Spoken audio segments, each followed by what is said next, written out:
SSC এক্সামের পরে সবচেয়ে গুরুত্বপূর্ণ বিষয় হচ্ছে ভাই কলেজ সিলেকশন করা। কারণ আগামী 2 বছর এবং তোমার অলমোস্ট ফিউচারটা ডিপেন্ড করতেছে কলেজের উপর, তার এনভায়রনমেন্টের উপর। সো কলেজ সিলেকশন করার ক্ষেত্রে আমাদের কিছু বেসিক জিনিস সবসময় মাথায় রাখতে হয়। একটা হচ্ছে তার বোর্ডের রেজাল্ট কেমন, তার অ্যাডমিশনের রেজাল্ট কেমন, তারপরে এখানে খরচ কেমন হবে, তারপরে এই কলেজটা আমার জন্য প্রিফারেবল কিনা। কারণ সেম কলেজটা সবার জন্য প্রিফারেবল হবে না, ঠিক আছে? কমফোর্ট জোন বলে একটা কথা আছে। সো এই ক্ষেত্রে তোমার চয়েস লিস্টে রাখতে পারো এরকম ঢাকার টপ 10টা কলেজ নিয়ে এখানে আলোচনা করা হয়েছে। সো এখানে মানে কোনো মানে র্যাঙ্কিং দেখানো হয়নি, র্যান্ডমলি আমরা 10টা কলেজকে জাস্ট নিছি, যেগুলা অ্যাজ পার মনে হতে পারে যে অ্যাডমিশন মানে একাডেমির দিক থেকে একটা ভালো কলেজ। সো তুমি যখন ঢাকার মধ্যে আসবে এই কলেজগুলোকে অবভিয়াসলি চয়েসের মধ্যে রাখতে পারো। সো আমরা প্রত্যেকটা কলেজে কতগুলো সিট আছে, তারপরে এটার মধ্যে কেমন খরচ হয় অ্যান্ড কাটমার কত, এগুলো নিয়ে একটু আলোচনা করবো। সো আই থিঙ্ক তোমার কলেজ সিলেকশন এটা খুবই হেল্প করবে। এবার দেখো আমরা জাস্ট আর এই সিলেকশনে আমরা হচ্ছে নটরডেম, তারপর হচ্ছে সেন্ট জোসেফ এবং হচ্ছে হোলি ক্রসকে বাদ রাখছি, কারণ ওদের আলাদা সিলেকশন সিস্টেম আছে, ঠিক আছে? ওদের নিয়ে ইন্ডিভিজুয়াল আলাদা ভিডিও বানাবো আমি। এবার দেখো যে আমাদের একবার 1 নম্বর যে কলেজটা, 1 নম্বর না, প্রথম দিকে যে কলেজটা রাখছি সেটা হলো DLMC, Dhaka residential model college. And এটা অবভিয়াসলি 1 নম্বর না, এটা জাস্ট নর্মালি আমরা জাস্ট ফ্রেন্ড অবধি রাখছি। সো ও বলতে পারো যে এই কলেজটা হচ্ছে ঢাকার মধ্যে ওয়ান অফ দ্য সুন্দর অ্যান্ড ফাইনেস্ট মানে কলেজ বলতে পারো। অ্যান্ড এটা একটা অবভিয়াসলি প্রাইভেট কলেজ, এবং এইটার মধ্যে তোমার মানে একাডেমিক থেকে শুরু করে কো কারিকুলাম অ্যাক্টিভিটি সব দিক থেকে মনে করো যে ঢাকার অন্যতম সেরা কলেজ বলা যায়। অ্যান্ড এটার academic result and admission result বহুত ভালো, ঠিক আছে? দুইটাই ভালো, ঠিক আছে? সো এই কলেজটার ক্ষেত্রে যদি আমি বলি, অ্যান্ড পরিবেশটা অনেক সুন্দর। তোমরা যদি ডিএমসির মধ্যে আসো দেখবা যে এটার ভিতরে কত মানে এত ক্লিন, অ্যান্ড তোমার কাছে মনে হবে যে এখানেই থেকে যাই, ঠিক আছে? আর বড় বড় মাঠ আছে, খেলাধুলার জন্য কোনো মাঠের অভাব নাই। সো এখানে ভিতরে হাউস আছে, ওখানে থাকতে পারো। সো এভরিথিং আচ্ছা।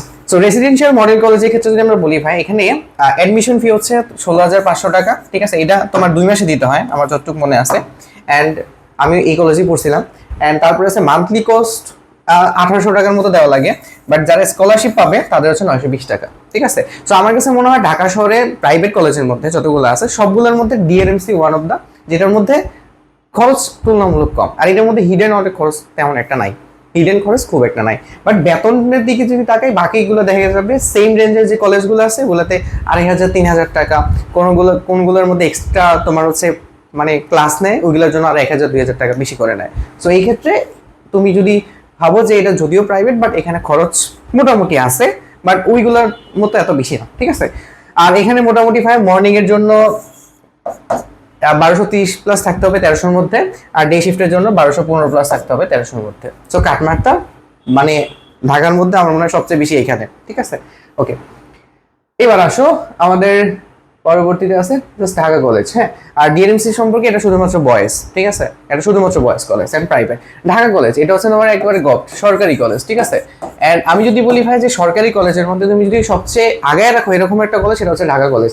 অ্যান্ড এইটার মধ্যে ইনফ্রাস্ট্রাকচার আগের থেকে অনেক বেটার করছে, এখানে পড়াশোনার পরিবেশও খুব ভালো। অ্যান্ড সবচেয়ে বড় যে ব্যাপারটা সেটা হচ্ছে ভাই ওরা কোনো অ্যাডমিশনে ভালো করতেছে। অ্যান্ড সবচেয়ে বড় ব্যাপার হচ্ছে এখানে খরচটা অনেক কম। সো যাদের কাছে মনে হবে যে ভাই ভালো নাম্বার আছে, যেমন ওদের কাট অফ মার্কস আছে 1200 সামথিং, 1205 প্লাস। সো ভালো মার্কস থাকলে অবভিয়াসলি এটাতে চয়েসে রাখবা, তোমার খরচ কিন্তু অনেক কমে যাবে, পরিবেশ ভালো, ঠিক আছে? সরকারি কলেজে পড়া ইন্টারে কিন্তু ভালো, তুমি যদি সেলফ স্টাডি খুব ভালোভাবে করতে পারো। তো এখানে মোটামুটি যে 4,500 টাকা হচ্ছে তোমার দিয়ে ভর্তি ফি দেওয়া লাগে, আর রেসিডেন্সিয়াল ফি এখানে যদি থাকো তাহলে 5,000, এবং নেক্সট ইয়ারে হচ্ছে সেকেন্ড ইয়ার হচ্ছে 10,000 টাকা, মানে তুমি যদি এখানে থাকো, ঠিক আছে? সো রেজাল্টের দিক থেকে এটা ভালো। অ্যান্ড আনফর্চুনেটলি এটাও তোমার হচ্ছে শুধুমাত্র বয়েজ কলেজ। হ্যাঁ, এটাও বয়েজ কলেজ। এবার আসো রাজুক উত্তর মডেল কলেজ, এইটা হচ্ছে কম্বাইন, ঠিক আছে? আর এইটার মোটামুটি খরচ ভাই ভালো খরচ আছে রাজুক উত্তর মডেল কলেজে। এখানে অ্যাডমিশন ফি লাগে 20 থেকে 24,000 টাকা, ভালো একটা অ্যাডমিশন ফি লাগে, ঠিক আছে? এই ফিগুলো আমি বারবার কেন বলতেছি আমার করে, কারণ হচ্ছে অনেকের কাছে ফিগুলো কিন্তু পরে বার্ডেন হয়ে যাবে। সো মাস্ট ইনশিওর দ্যাট যে তুমি এটাকে হ্যান্ডেল করতে পারবা। এস্টিমেটেড বাজেট মানে এটা যদি এখানে 50 লেখা, 80 থেকে 1 লাখ টাকার মতো খরচ হয়ে যায়, মানে 2 বছরের টোটাল, মানে যতটুকু আমরা ইনফরমেশন পাইছি। হ্যাঁ, অবভিয়াসলি তোমরা যখন এই কলেজগুলো সিলেকশন করবা ওইটা নিয়ে একটু সার্চ করলে বা ওইটার মধ্যে পড়ছে এরকম সিনিয়র কারোর সাথে কন্ট্যাক্ট করবা, কয়েকজনের সাথে কন্ট্যাক্ট করলে অথেন্টিক ইয়েটা পাবা। এটা মোটামুটি সবার সাথে কন্ট্যাক্ট করে বা অনেকগুলো সোর্স থেকে নেওয়া হয়েছে, ঠিক আছে? ওকে, মর্নিং শিফটের জন্য তোমার 1210 প্লাস দরকার হয়, ডে শিফটের জন্য 1190 প্লাস দরকার হয়। সিট আছে মোটামুটি মর্নিং শিফটে 506 আর ডে শিফট হলো 643। ওরা মোটামুটি অ্যাডমিশনে ভালো করতেছে, ঠিক আছে। আচ্ছা, এবার দেখো গভর্নমেন্ট সায়েন্স কলেজ, এটা হচ্ছে একবার ফার্ম গেটের দিকে অবস্থিত। এখানে পড়লে একটা সুবিধা হচ্ছে তুমি কোচিং করতে দৌড়াইতে হবে না। সো ফার্ম গেট হচ্ছে কোচিং এর রাজ্য আর কি। এটা একাডেমিক থেকে শুরু করে মানে বোর্ড অ্যাডমিশন দুই জায়গায় ভালো করতেছে ওরা। অ্যান্ড এখানে কাটমার্কটা কম লাগে ভাই, 1150 প্লাস হইলে মোটামুটি চান্স হয়ে যায়। অ্যান্ড এটাও গভ কলেজ ভাই, গভ কলেজ মানে কি খরচ কম। সো এইসব সায়েন্স কলেজে যেটা হয় যে এখানে দেখা গেছে অনেক বেশি বন্ধ পাওয়া যায় আর কি। সো এখানে অনেক বেশি গার্ড সিট পড়ে তো, এসএসসি এইচএসসি। সো এইটা তো বন্ধের সময় সেলফ স্টাডি যারা করে তাদের জন্য একটা ভালো, অনেক সময় পাওয়া যায় পড়ার জন্য। সো এটা আমার কাছে পার্সোনালি ভালো লাগে। এখানে হচ্ছে ওই যে 10,000 টাকার মতো খরচ হয়, ঠিক আছে, মানে ভর্তি ফি কিছু আছে আর ওই যে অত বেশি খরচ নাই, এদের ঢাকা কলেজের মতো, বুঝা গেছে। তো খরচ কম গভ কলেজ। অ্যান্ড আনফরচুনেটলি এইটাও তোমার হচ্ছে বয়েজ কলেজ, বুঝা গেছে। আমরা কি মাঝখানে সামহাও একটা জিনিস মিস করে গেছি, আগে একটা কলেজ মিস হয়ে গেছে maybe, Dhaka college, Rajuk Uttara government science college, আর না মিস হয় না। এবার দেখো Viqarun Hasan Noon school and college. So ওইটার ক্ষেত্রে cut off marks 1215 plus. And এটা ফর্চুনেটলি যে এতগুলোর মধ্যে ছিল যে এটা হচ্ছে তোমার হচ্ছে গার্লস, শুধু এটার মধ্যে শুধু গার্লস পড়ে। আর এটার মধ্যে 1215 প্লাস হয়। এখন এটা কাট অফ মার্কস অনেক বেশি, দেখো সিট কিন্তু ভালো আছে, এটার অলমোস্ট সিট হচ্ছে তোমার 2200 মতো। এখানে সিটটা লেখা হয় নাই, 2200 সামথিং, ঠিক আছে, 2200 সামথিং প্লাস মাইনাস, ঠিক আছে, সামথিং। এতগুলো সিট আছে, এতগুলো সিট থাকার পরেও এটা কাট অফ মার্কস হচ্ছে 1215 প্লাস। এটার কারণ হচ্ছে ওদের নিজস্ব স্কুল আছে, স্কুল থেকে ওরা ম্যাক্সিমাম হচ্ছে স্টুডেন্ট নিয়ে নেয় কলেজে। সো এই জন্য কাট অফ মার্কস অনেক বেশি। এখানে অনেক মানে মোটামুটি ভালোই কলেজ আছে। মান্থলি ফি হচ্ছে 2100 টাকা অ্যান্ড অ্যাডমিশন ফি হচ্ছে 10,000 টাকা। অ্যান্ড মোটামুটি ভালোই কস্ট আছে, হ্যাঁ, ওকে। এটা অবভিয়াসলি কি তোমার private college, SSC Adamjee cantonment college. So এইটার ক্ষেত্রে দেখা যায় যে মোটামুটি ভালো খরচ আছে। অ্যান্ড এটার মধ্যে টোটাল সিট ভাই হচ্ছে 2400 অ্যান্ড সিলেক্ট মানে কাট অফ মার্কস 1220 প্লাস মোটামুটি। কেন এটার মধ্যে হচ্ছে মেনলি যারা হচ্ছে আর্মি পার্সোনাল আছে, যাদের হচ্ছে ওই কোটাটা আছে, তারা এখানে হচ্ছে ভর্তি হয় ম্যাক্সিমাম।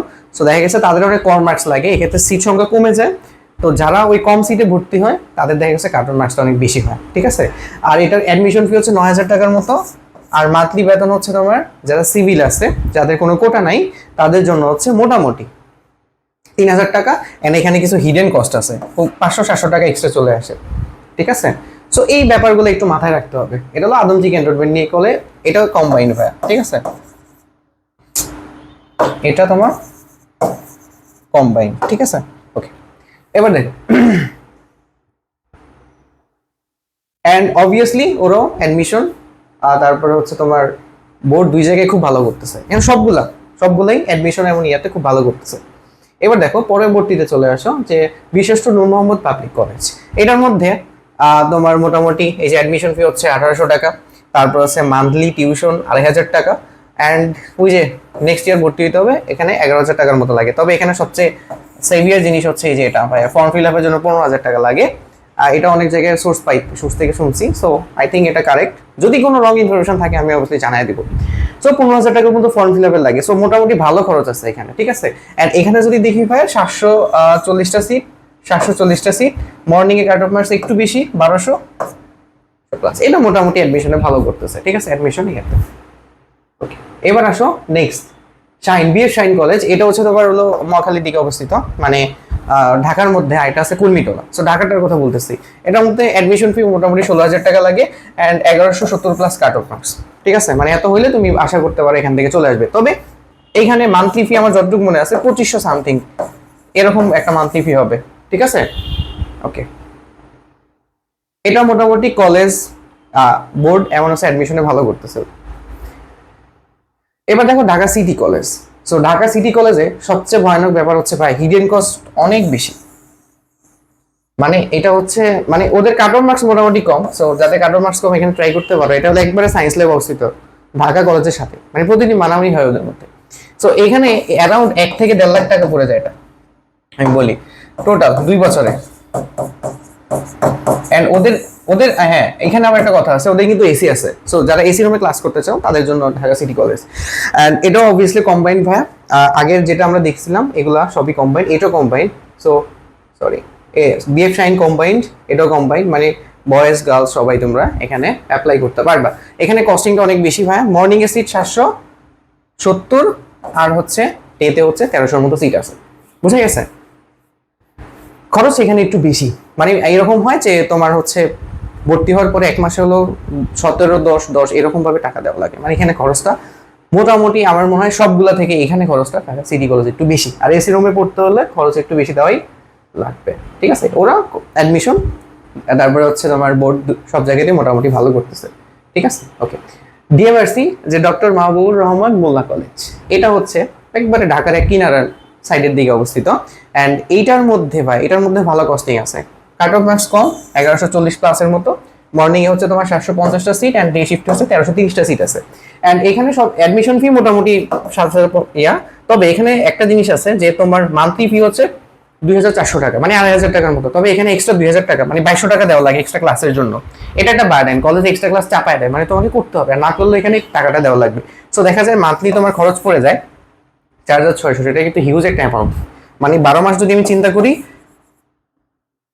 ধরো 20 মাসও যদি চিন্তা করি, অ্যাটলিস্ট 90-1 লাখ, মানে অনেক টাকা খরচ হয়ে যাচ্ছে। সো এটাও মোটামুটি ওই যে ঢাকা সিটি কলেজের মতো, মোটামুটি এটার মধ্যে কস্ট অনেক বেশি, হিডেন কস্ট আছে এটার মধ্যে। হ্যাঁ, হিডেন কস্ট কিন্তু এটার মধ্যে আছে।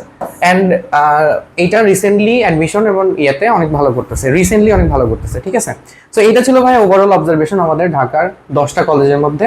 কারো মানে হলো কারো মার্কস যদি এক্সপেক্টেড থাকে যে ভাই এর থেকে কম আসবে, অবভিয়াসলি জানাবা। আমরা আরো ঢাকার মধ্যে যে এরকম এই 10টা কলেজ এরকম না, এখানে আরো 10-15টা কলেজ বলা যাবে যেগুলো মোটামুটি তোমার বোর্ড অ্যাডমিশনে ভালো করে। অ্যান্ড তুমি এখানে একটা ভালো এনভায়রনমেন্ট পাবা ইন্টারে পড়াশোনা করার জন্য। সো যদি তোমাদের মার্কস কম থাকে, অবভিয়াসলি জানাবো যে ভাই আরো 10টা হচ্ছে আপনি কলেজের হচ্ছে লিস্ট দেন, যাতে আমাদের সিলেকশন অনেক সুবিধা হয়। অ্যান্ড তোমাদের যদি ইন্ডিভিজুয়ালি প্রত্যেকটা কলেজের উপর যদি ভিডিও দরকার হয় যে ভাই এই কলেজ নিয়ে ডিটেলস জানতে চাচ্ছি, অবভিয়াসলি জানাবা। I will try to provide this.